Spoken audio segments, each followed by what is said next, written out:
The two rifles you see before me are an original H. Leman Pennsylvania long rifle from the 1840s and a CVA rifle from the 1980s. So in today's video, what we're going to do is we're going to take a look at the shooting experience between these two rifles. Can a 180-year-old rifle compete and keep up with a modern rifle with much better sights and potentially a better barrel? That's going to be the focus of this video for today, so stay tuned.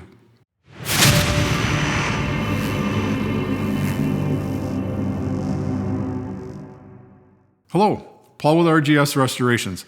And today we are going to be looking at these two rifles and shooting these two rifles at the range. Now, this isn't a shooting experience where we are going to be trying to get the absolute most accuracy out of them. We're going to shoot these rifles. This rifle has not been shot probably for well over 100 years. And we just want to see what the shooting experience is like on one of these old rifles compared to something newer. Now, this rifle, as I had said, it's a Pennsylvania style long rifle, full stock, made by H. Leman, circa probably about like right around the 1840s. It's a small caliber of 36 caliber. This is a CVA. This is the American-made version, and I think these were made like right around the 1980s. And you can always tell because they say made in the USA. And they basically have the Spanish lock and the design, the drum design of the breech and all that stuff. But they have the American made barrel on it, and I believe they had the better wood. Now, they did not come looking like this. Just want to let you know really quick. This looks like this because, well, I stripped the finish off the stock and I rebrowned everything, polished it, rebrowned it, and nickel plated all the furniture on it just because I could, and I thought it looked a little bit better. So anyway, that's why this one looks like this. When you find these, they are not going to look like this. And there definitely, as a quick side note, they're definitely worth finding. If you see this, the older CVAs and they say made in the United States, they're a slower twist rate barrel that was designed for a patch and a round ball, usually like 1 in 66. So if that's what you're looking for, these are a really good find for that purpose. So anyway, in our video today, we're going to shoot these two rifles at, I think it was 75 yards. And we just wanted to basically, again, state what's the experience like. Can a rifle that's an original 180-year-old rifle kind of really compete with something that's much more modern? Obviously, I mean, there's like 140 years separating the two. Can something that old even compete? And I'm going to show a video of the barrel in this one here because it's actually pretty nice. And this one is a 50 caliber and the Leman is a 36 caliber. And for bonus footage, you're going to see me make a very common mistake and how I deal with that at the range. So let's go to the range now and see how these two rifles compare against each other at distance. Okay, so here we go with our first shot on our original rifle, and we'll see if we hit the target here or not. I have no way of knowing where this is going to go. Well, on paper.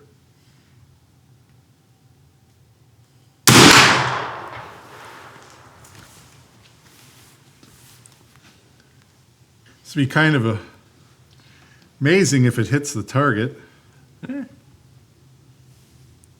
Right there. There it is. Okay. Not too bad. Pretty interesting. You were shooting at the lower target? I was shot at the lower right. Okay. You shooting at the lower left? I will shoot at the lower left, yes. All right.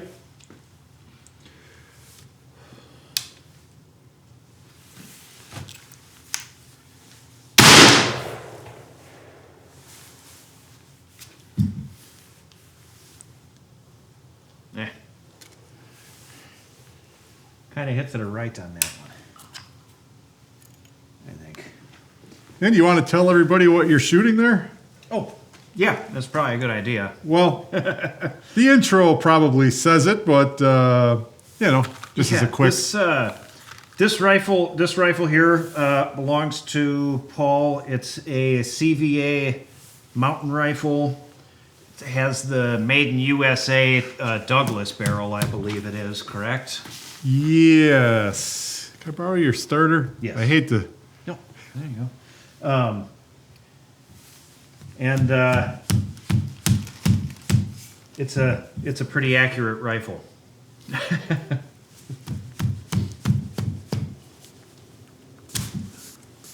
This 1 in 66 twist is ideal for what we're doing. For what we're doing presently, shooting round balls.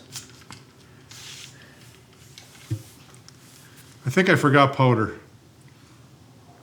Really? Yep, I think I forgot powder.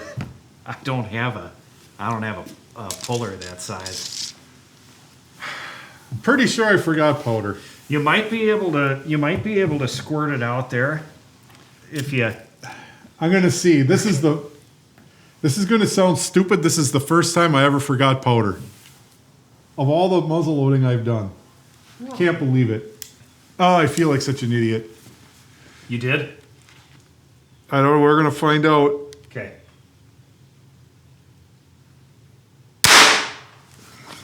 Forgot powder. I've never done that before.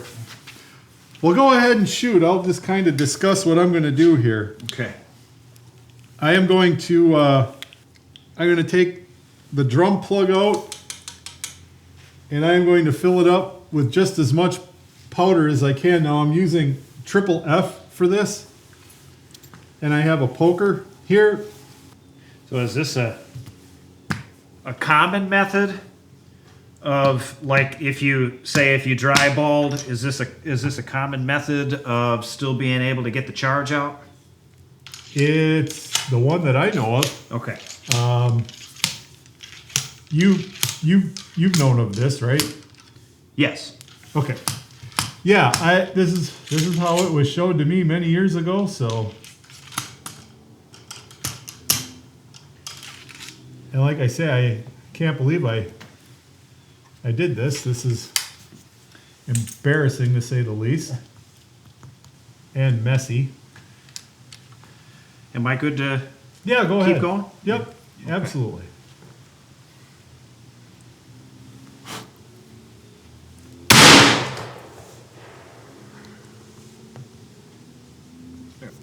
Now, typically you don't need to get a huge amount of powder in for this to work. Just enough.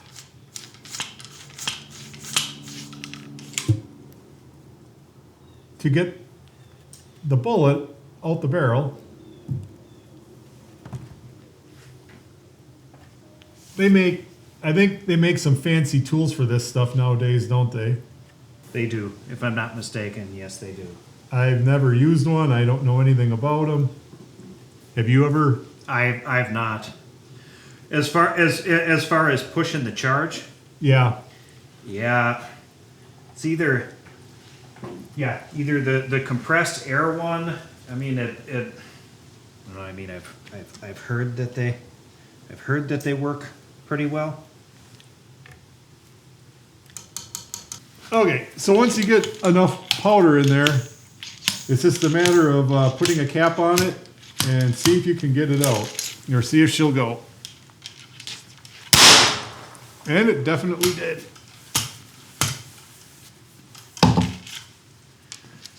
I'm just going to verify that it did push the bullet all the way out, which I have a mark. I know how far my ramrod sticks out, and yes, it did. So anyway, there we go. Back. Did it hit the target by chance? I didn't aim. I just put it into the backstop. Oh, I can't believe I did that. So embarrassing.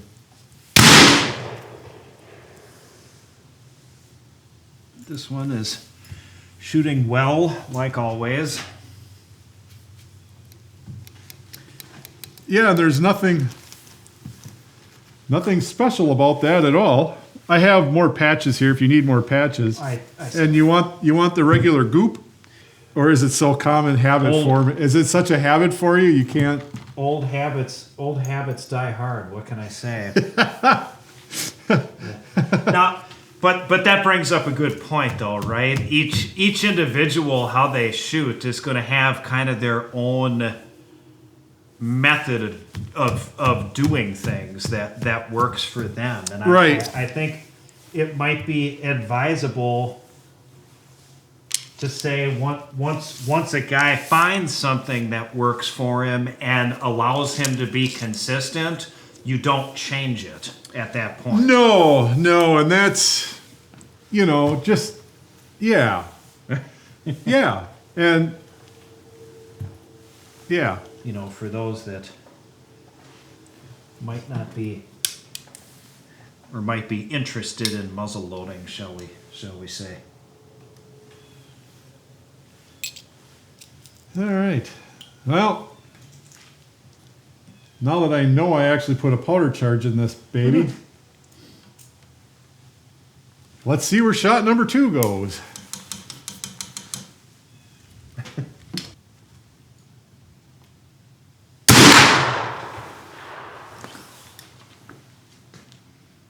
Not bad. It's a little to the right, so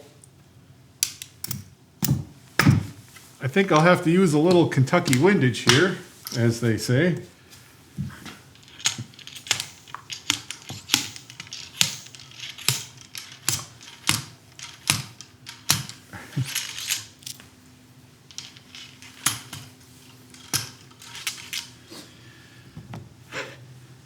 A little Kentucky windage. What's that? I said a little Kentucky windage. Yeah. I don't want to beat the sights around on this thing. I suppose, yeah. I don't blame you. It's lived a pretty long life being unmolested, and I come along and shoot it, so.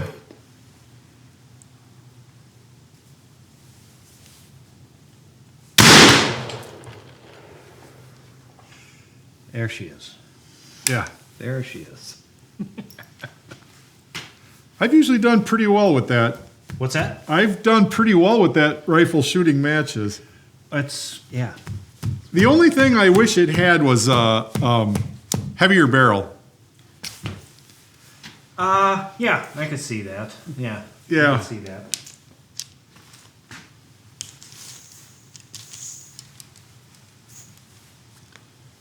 Sure you don't want here.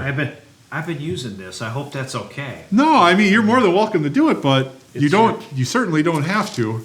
I've always shot it in this exact method that I'm doing here, and I know. there's no wiping or cleaning. I know. Honestly, this was I was doing this kind of purposely this way to see if,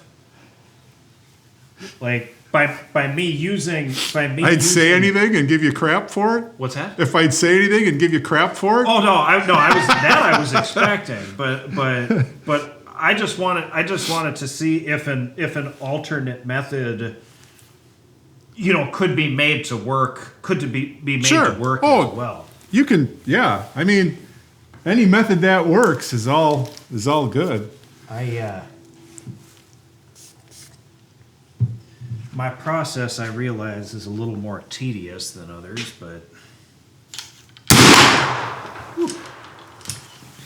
There, a nice 7 o'clock hold. We'll put it right in there. 7 o'clock at the edge of the black. from a antique, more than an antique at this point. Now I've shot this style like of shooting like I'm doing. Yeah. This is my normal way of shooting black powder. Yeah. So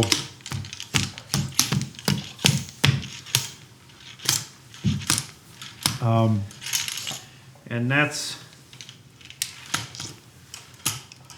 that's loading just as easily and consistently as yeah. as one could hope for. Yep. Now I don't know what the twist rate here is on this one. Okay. I'm guessing it's got to be similar, to that, which is a 1 in 66. This feels like it's about the same. Yeah.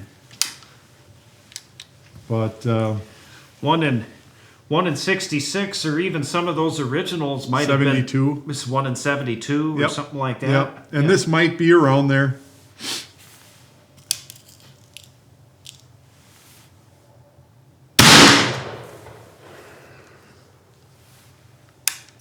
No.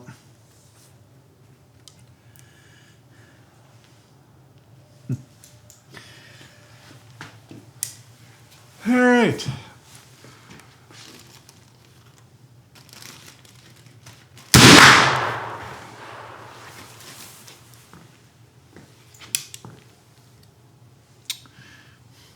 Yeah. Well, can't say as that's all that bad. All right, so there's our range results, and I really think that was, you know, for a rifle that old, it put up a pretty good showing. Now, it was pretty windy on that day, and we have some more videos that we want to do with muzzleloaders where we're actually going to be doing some benching and some testing, but as of the release of this video, we're in the middle of January right now, and we are not getting back out to the range in Wisconsin for probably another 8 to 10 weeks. So anyway, we're going to have to wait a little while, but we do have some more very interesting muzzleloading videos coming up, and I'm looking forward to being able to get to those. But anyway, as far as the results go, I thought, you know, the results for something that has very crude sights, and I'll get some pictures of what these sights look like on here. You know, it's those very small blade, German silver style blade front sight and just a little tiny rear sight as compared to something that has peep sights on it.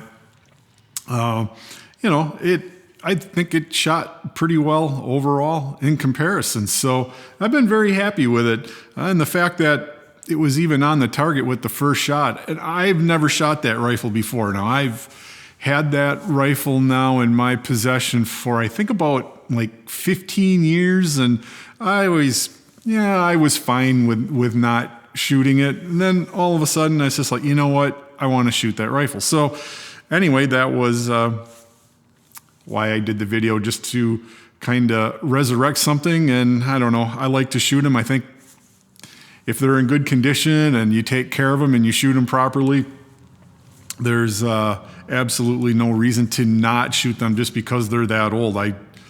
You know, the worst part that you could potentially have with shooting an old rifle like that is you break a spring. If that happens, you might be able to find something close and modify it. Worst case scenario, you're going to have to make another one. So that's where you're going to have to lean on a good, competent gunsmith that can be able to make a good V-spring. There's no coil springs in these things. So, and there's not as many people that know how to make good springs. So that is a little bit of a risk that you take in shooting one of these older rifles. But I think for me, the enjoyment that you get out of shooting something like that with the historical significance that it has is worth the risk. And, well, it is my job. If I break a spring, I just make another one. So one thing I do want to add, when you watched me remove the stuck bullet in this rifle, that's a pretty common technique, is to, you know, always make sure that your drums, you can get the plugs out of the drum to be able to put powder in there if you dry ball it, to be able to remove that. I don't like bullet pullers. They generally, in my experience in dealing with, well, obviously we have our, you know, we do repair, local repair, and we've over the years have gotten in an awful lot of muzzleloaders with stuck bullets where people have put ball pullers down there and then they break them off. We've had everything stuck in barrels that you can think of. I mean, quite literally, like ends of the rods, worms, pieces of the rod, the whole ramrod stuck in there. I think one time there was a flashlight that a guy had jammed in one, you know, all in an effort to try to get out a stuck ball. So, and most of it always happens with using a ball puller. And again, I don't really care for the ball puller. I much prefer packing powder in in behind the drum or removing the nipple and poking as much powder in there as you can. And I just want to mention that when you do that and you pop it, always take your rod and push it down the barrel and verify that the bullet came out. If it did not, pack it with powder again and then push that bullet back down onto, you know, whatever powder that you got in there. Even if it's hitting the breech plug, it doesn't matter. Just push that ball back down in there and give it a go again. Eventually, it'll take time, but just keep poking powder down in there and you'll definitely get it. So anyway, I just wanted to make everyone aware of that little part of using that method. Anyway, yeah, I hope you enjoyed our video and you like it, and keep watching. Like I said, we do have some more videos coming up as soon as the weather is going to allow us to get back to the range. So until we see you again next time at the range, take care and happy shooting.